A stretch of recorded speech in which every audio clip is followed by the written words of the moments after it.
नमस्कार, आपका स्वागत है आप ही की यूट्यूब चैनल स्टॉकोलॉजी में। आज हम बात करने वाले हैं Gujarat Narmada valley fertilizer and chemicals limited के बारे में।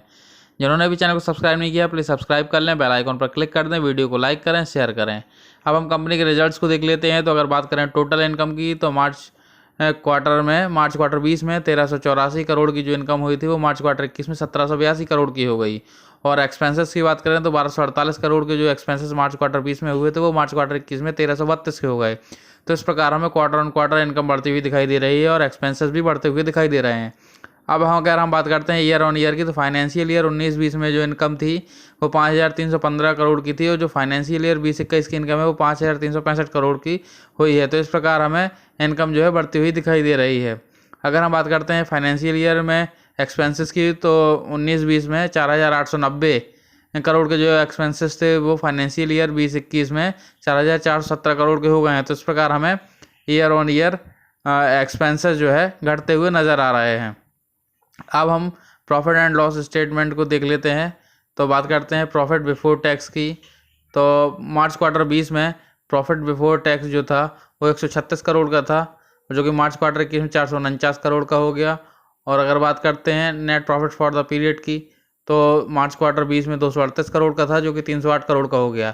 तो इस प्रकार हमें क्वार्टर ऑन क्वार्टर जो है नेट प्रॉफिट बढ़ता हुआ दिखाई दे रहा है, जो कि कंपनी के लिए और शेयर होल्डर्स के लिए दोनों के लिए ही अच्छी बात है। अगर हम देखते हैं ईयर ऑन ईयर परफॉर्मेंस को तो profit before tax financial year 19-20 में 424 करोड़ के थे, जो कि फाइनेंशियल ईयर 20-21 में 948 करोड़ के हो गए।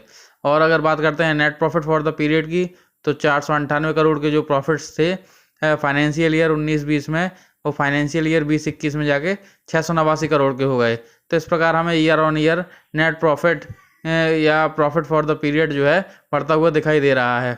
तो एक्चुअल प्रॉफिट जो है वो हमें इसमें दिखाई दे रहा है ईयर ऑन ईयर बढ़ता हुआ।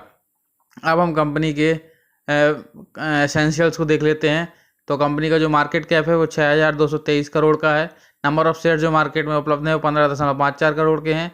पीवी रेशियो 1.11 का है। डिविडेंड यील्ड जो है वो 1.25% का है। कैश रिजर्व जो कंपनी के पास है वो 189 करोड़ के हैं।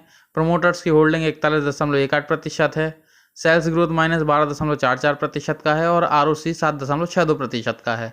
अगर हम एंटरप्राइज वैल्यू की बात करते हैं तो 6893 करोड़ है। पी रेशियो जो है वो 10.05 का है। शेयर का जो फेस वैल्यू है वो 10 रुपये है। बुक वैल्यू 360.24 रुपये का है। अगर कर्जे की बात करें तो 858.64 करोड़ है, जो कि कैश रिजर्व की तुलना में कहीं ज़्यादा नज़र आता है। अगर हम EPS को देखते हैं तो 39.83 रुपये है। ROE 9.76% का है और प्रॉफिट ग्रोथ 9.66% का है। अब हम कंपनी के शेयर प्राइस को देख लेते हैं। तो ये वर्तमान में जो शेयर प्राइस है, जो लास्ट ट्रेडिंग प्राइस है वो 399 रुपये 90 पैसे का था। 52 वीक अगर हाई की बात करते हैं तो 422 रुपये 40 पैसे, जो कि 12 मई 21 को ट्रेड हुआ है। अगर 52 वीक लो की बात करते हैं तो 124 रुपये 40 पैसे का था, जो कि 27 मई 2020 को था। अगर आज के दिन की डिलीवरेबल क्वांटिटी की बात करते हैं तो 32.54% की डिलीवरी आज के दिन में दिखाई देती है। अब हम कंपनी के पास्ट परफॉर्मेंस को देख लेते हैं। तो फाइनेंशियल ट्रेंड्स जो हैं वो कुछ इस प्रकार से हैं। कंपनी का रेवेन्यू वर्ष 2017 में 5.11 थाउजेंड करोड़ था, जो कि 2018 में 5.98 थाउजेंड करोड़ हो गया।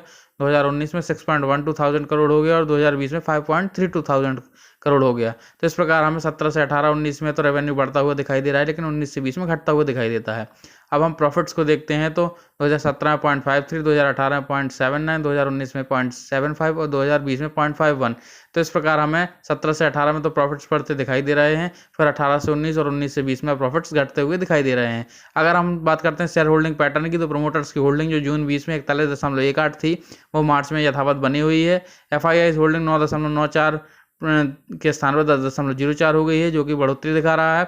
DII's होल्डिंग 14.91 के स्थान पर 11.23 हुई है, तो DII's होल्डिंग में कमी आई है। पब्लिक होल्डिंग 33.96 से 37.54 हुई है, तो पब्लिक होल्डिंग जो है बड़ी है। इस प्रकार हमने ये कंपनी के रिजल्ट्स को देख लिया, फाइनेंशियल देख लिया, शेयर होल्डिंग पैटर्न को देख लिया।